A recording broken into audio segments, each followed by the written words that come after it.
Live the Sky Life with my MTN Sky Premium contract packages designed to suit your needs, usage, and lifestyle. Enjoy exclusive benefits and signature experiences on a MyMTN Sky Bronze plan and get 30 gigs of anytime data, 1,600 all-net minutes, 400 SMSs, and Hello World roaming, all for just $839 per month. Sign up or upgrade today. Pop into a local MTN store or visit mtn.co.za. T's and C's apply. What are we doing today?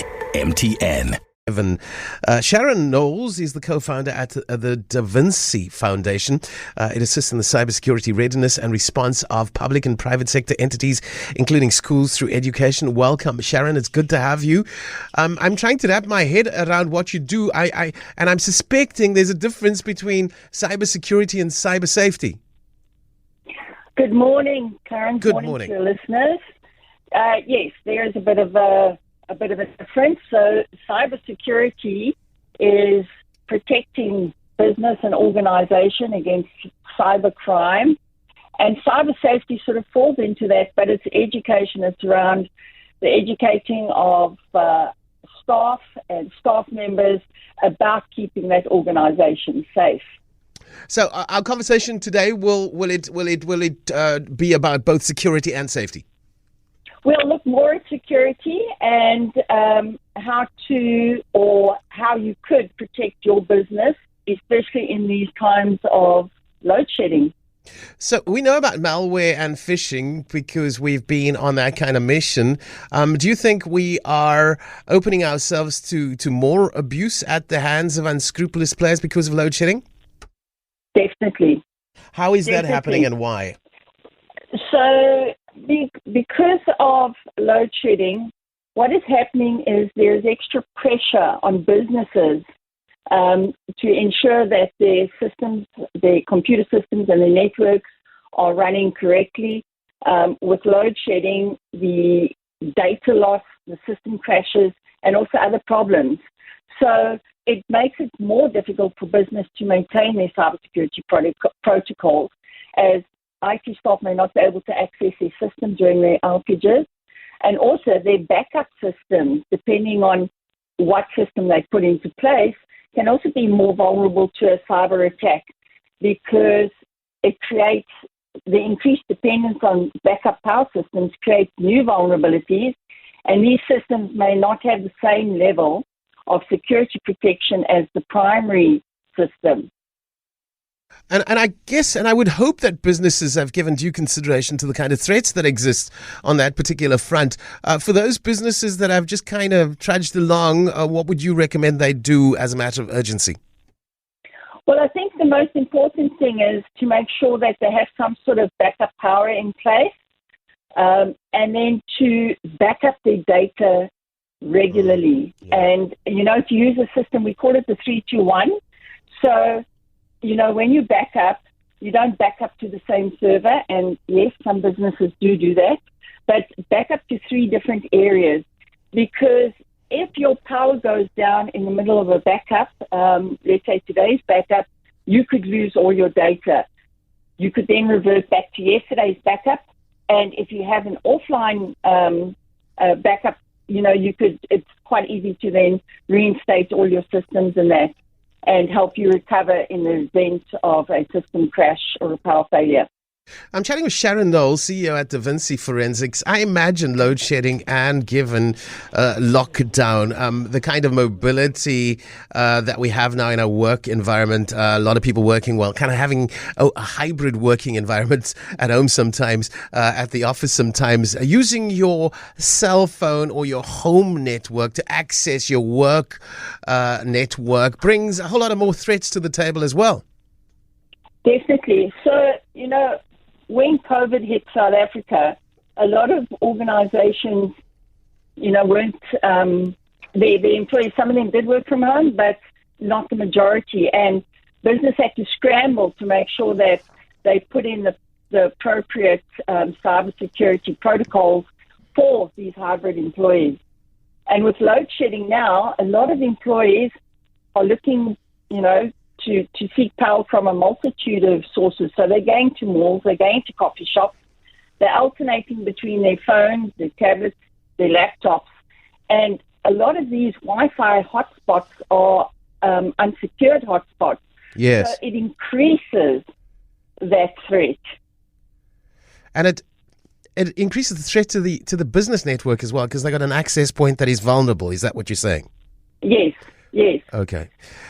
So I wanted, again, small businesses have not necessarily been able to take stock of the challenges.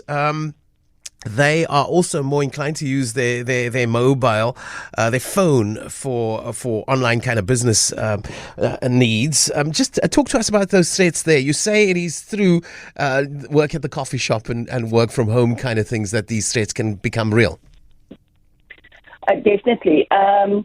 So for the smaller entrepreneur, I think because they're working on their mobiles a lot more than what they normally would, is to ensure that they've got a good antivirus on their mobile phones as a start, and then to make sure that even though it doesn't matter how small their business is, they back up their data because they don't have the resources to get a company in to come and do data recovery or anything like that.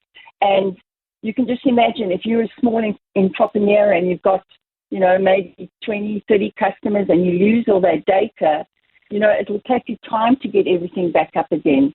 So start with the basic, sign up to a cloud hosting service. They're not expensive, and make sure you put your data there with a really strong password. Put an antivirus on your phone. There are for Mac as Apple and as well as Android, and start with the basics.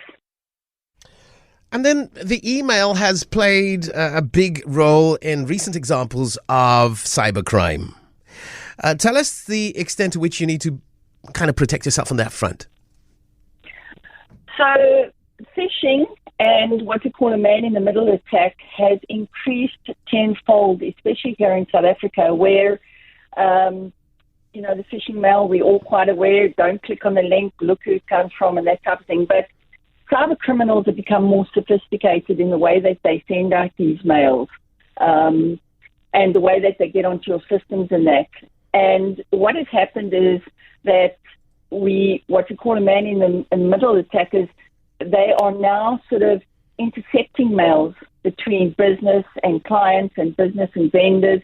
And what they're doing is we call it spoofing. So what that would mean is you would send a mail. So let's say Sharon at DaVinci Forensics, I would send a mail to Clarence at Cape Talk, but what would happen is that mail would be intercepted and somebody else using my email would send you a mail, you would think it's me and, pay me for services, for example. And we see a lot of this happening. So the ideal thing for business here is to make sure that their security keys on their email systems are implemented. And what that does is it protects the email account from being spoofed.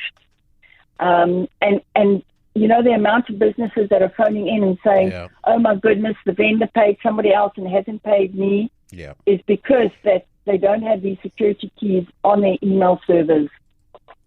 Yeah, and it's happening to even a big ENS. There was a huge media story on ENS and how some kind of spoofware, middleman duplicated an invoice and the money was paid into a different account, and the court found for the person that paid the money under the impression that it was a legitimate email. So please be sure that your invoices are protected and are finding your clients, and that some middleman is not changing your bank account number with their bank account. This is real, and I think that's what Sharon's talking to us about. Sharon Knowles is the CEO of DaVinci Forensics. I'm very excited about your work on the crime safety front as well. You want to tell us about that and maybe how load shedding should be considered in relation to cyber safety? Well, I think it's just about making sure that when you go online in your personal capacity, your business capacity, to take the time not only to read your mails, but to ensure that people that you're speaking to are the people that you're speaking to.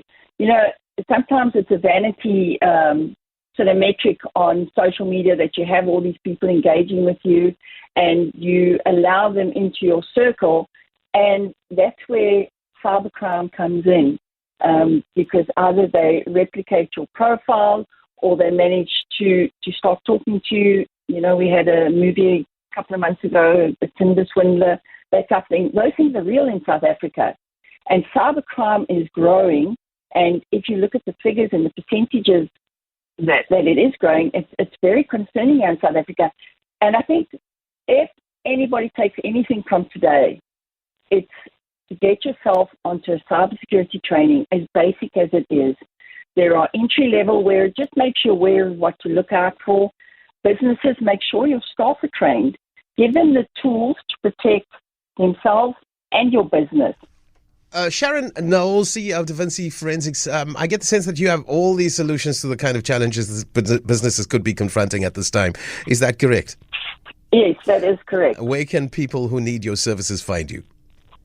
Okay, so the website is www.davinciforensics.co.za, or they can give me a call on 063 693 1956, and I'm on WhatsApp if they feel more comfortable. I've got the number. I've got the number with me. So if you missed the number from Sharon Knowles, you can WhatsApp me on 072-567-1567. I'll send it off to you.